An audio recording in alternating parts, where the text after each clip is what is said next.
തിയേറ്ററിലെ സാധാരണക്കാർക്ക് എല്ലാവർക്കും കാണാൻ പറ്റുന്ന പടമാണ്. മാരക പെർഫോമൻസ് ഉണ്ട്. കാരണം ഇവരൊക്കെ ഇതിനു മുമ്പ് എവിടെയായിരുന്നു ഞാനേ ഇല്ല. കാരണം ഞാൻ പറയില്ല, ഇത് മലയാള സിനിമയുടെ പുതിയൊരു പരീക്ഷണം.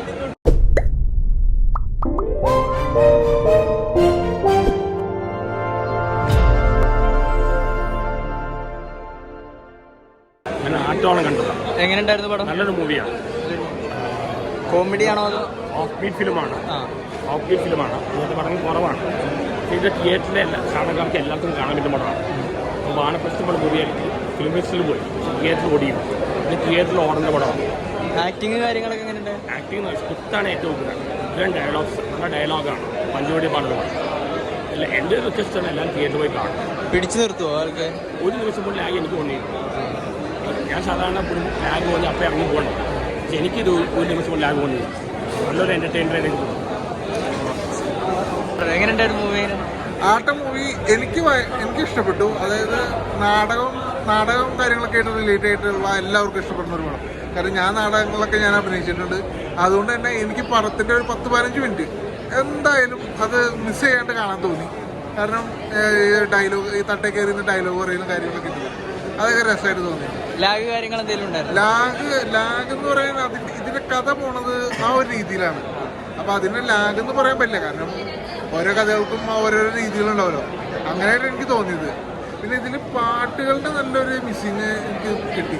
കാരണം പാട്ടുകൾ എനിക്ക് അധികം ഇതിൽ കണക്ട് ചെയ്ത് കിട്ടിയില്ല. കാരണം ഇങ്ങനത്തെ ഒരു പടത്തിന് പാട്ടും കൂടി ഉണ്ടെങ്കിൽ നല്ല രസമായിട്ട് വന്നേനെ. ആ ഒരു ഇത് എനിക്ക് തോന്നി. ബിജിഎം ഒന്നും എടുത്തു പറയാനേ ഇല്ല. കാരണം ഞാൻ പറയില്ല, ഇത് മലയാള സിനിമയുടെ പുതിയൊരു പരീക്ഷണം. അങ്ങനെയായിട്ട് കാണാം. എന്തായാലും പടം കൊള്ളാം. എങ്ങനെയുണ്ടായിരുന്നു? പെർഫോമൻസ് ഇതുവരെ കണ്ടൊരു സിനിമ പാറ്റേൺ അല്ല.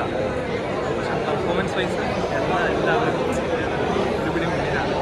ഒരാളെടുത്ത് പറയാൻ പറ്റില്ല. എല്ലാവർക്കും ഇമ്പോർട്ടൻ്റാണ്. ഫസ്റ്റായിട്ട് വാച്ച് ചെയ്യണം. കരയിപ്പിക്കാനോ അങ്ങനെ എന്തെങ്കിലുമൊക്കെ? ഒരു ഘട്ടത്തിൽ നമ്മൾ കരയും. ഒരു ഘട്ടത്തിൻ്റെ കണ്ടറിഞ്ഞു. കണ്ടിരിക്കുന്നവരെ ശ്രദ്ധിച്ചിട്ടാണ് കണ്ടറിഞ്ഞു. ഓക്കെ, ഫസ്റ്റായിട്ട് ഞങ്ങളിങ്ങനെ സംസാരിച്ചിരിക്കുന്ന സാധനം കൂട്ടിയതാണ്. അതായത് ഇതിലെ ഈ സിനിമ നിങ്ങൾ കണ്ടതല്ലേ? ഇതിലെ ചേട്ടന്മാരുടെ പെർഫോമൻസിനെ പറ്റി നിങ്ങളുടെ അഭിപ്രായം എന്താ? എനിക്ക് തോന്നിയൊരു കാര്യം, മാരക പെർഫോമൻസ് ഉണ്ട്. കാരണം ഇവരൊക്കെ ഇതിനു മുമ്പ് എവിടെയായിരുന്നു? ഞാനിപ്പോൾ ആ ചേട്ടന്മാരെ കണ്ടപ്പോൾ ചോദിച്ചതാണ്, നിങ്ങൾ ഇതിനു മുമ്പ് എവിടെയായിരുന്നു, നിങ്ങൾ എന്ത് ചെയ്യുമായിരുന്നു എന്ന് പറയുന്നൊരു ക്യൂരിയോസിറ്റിയാണ്. കാരണം അത്രയ്ക്ക് വിശ്വസനീയമാണ് സുധീറും സന്തോഷും സിജിനും വിനയും ഹരിയേട്ടനും അടക്കം.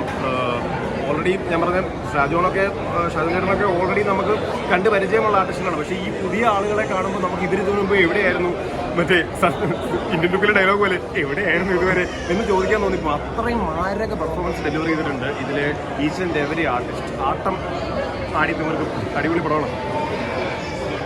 കരയിപ്പിക്കാനാണുള്ളത്? കരയിപ്പിക്കാൻ ആണോ ഉള്ളത്? കരയിപ്പിക്കാനല്ല, ഭയങ്കര ബ്യൂട്ടിഫുള്ളായിട്ട് ലീഡ് ചെയ്തുകൊണ്ട് പോകുന്നൊരു പടമാണ്. ഈ ക്യാരക്ടേഴ്സ് നമ്മുടെ ഡയലോഗ്സ് ഒക്കെ ആയിട്ട് ഇങ്ങനെ മുന്നോട്ട് പോകുന്നൊരു പടമല്ലേ. അത് ഭയങ്കര പാടാൻ തോന്നുന്നു അങ്ങനെ വിശ്വസിപ്പിച്ചെടുക്കാൻ. നമ്മൾ പ്രേക്ഷകരിപ്പോൾ ചില്ലറക്കാരല്ലല്ലോ. നമ്മൾ ഈ സിനിമ കാണുമ്പോൾ ഒരുപാട് സിനിമകൾ ഇപ്പോൾ പ്രേക്ഷകർ കാണുന്നതുകൊണ്ട് തന്നെ പടങ്ങളൊക്കെ കാണുമ്പോൾ നമുക്കങ്ങനെ പെട്ടെന്നൊരു മേക്ക് ബിലീഫ് ഒന്നും വർക്കൗട്ട് ആവാറില്ല അല്ലേ. നമ്മൾ കുറേ സിനിമകൾ കാണുന്നത് കൊണ്ട് തന്നെ ഞാൻ പറഞ്ഞ പ്രേക്ഷകർ ടോട്ടലി, കാരണം ഇപ്പോൾ സോഷ്യൽ മീഡിയയിലൊക്കെ എന്തോരം വിമർശനങ്ങളാണ് ഒരു സിനിമ ഇറങ്ങുമ്പോൾ വരുന്നത്. ആൾക്കാർക്ക് അത്രയും വിമർശിക്കാൻ അറിയാം എന്നൊക്കെ പറയുന്ന പരിപാടിയിലോട്ട് എത്തിയിരിക്കുന്ന ഈ കാലത്ത് ഇത്തരം ഒരു സിനിമ ഭയങ്കര ബ്യൂട്ടിഫുള്ളായിട്ട് മേക്ക് ചെയ്തെടുക്കാൻ വലിയ പാടാണെന്നൊക്കെയാണ് വലിയ ആൾക്കാർ പറഞ്ഞു കേട്ടിട്ടുള്ളത്. എനിക്ക് പ്രേക്ഷകൻ എന്ന നിലയ്ക്ക് ഭയങ്കരമായിട്ട് ഇഷ്ടപ്പെട്ടു സിനിമ. പക്ഷവും പിടിക്കാത്ത സിനിമ എല്ലാവരെയും എൻഗേജ് ചെയ്യണം, എൻ്റർടൈൻ ചെയ്യണം. അതാണ് നമ്മുടെ ഉദ്ദേശം. ആൻഡ് ആ അത്രയും ക്ലാരിറ്റി ഉള്ളതുകൊണ്ടാണ് ആട്ടം ഇത്രയും ഒരു നല്ല റിസൾട്ടിലേക്ക് എത്തിയത്. Very happy. ശരിക്കും നമ്മുടെ പ്രൊഡ്യൂസറും കുറേ എഫേർട്ട് എടുത്തിട്ടുണ്ട് കേട്ടോ. ജോയ് മൂവീസ് അസോസിയേഷൻ്റെ പ്രൊഡ്യൂസറാണ് പുള്ളി. ഒരു നോർമൽ കമേഴ്ഷ്യൽ ഫിലിം പ്രൊമോട്ട് ചെയ്യുന്ന രീതിയിലാണ് ആട്ടത്തിൻ്റെ പ്രൊമോഷൻ. ഒരു നോ ഇതുവരെ പറഞ്ഞിട്ടില്ല. എല്ലാ ഫെസ്റ്റിവൽസിലും നമ്മൾ എല്ലാ 13 ആക്ടേഴ്സിനെ കൊണ്ടുപോയി നമ്മളെല്ലാവരെയും എൻ്റർടൈൻ ചെയ്തു, സൽക്കരിച്ചു. കാരണം ആ റെസ്പോൺസ് ഒക്കെ കാണുമ്പോഴാണ് നമുക്ക് വലിയ സന്തോഷമൊക്കെ തോന്നുന്നത്. ഇതുപോലത്തെ ഒരു പ്രൊഡ്യൂസറിനെ കിട്ടാൻ ശരിക്കും നമ്മുടെ ടീം എന്തോ ഒരു ഭാഗ്യം ചെയ്തിട്ടുണ്ട്. Very lucky.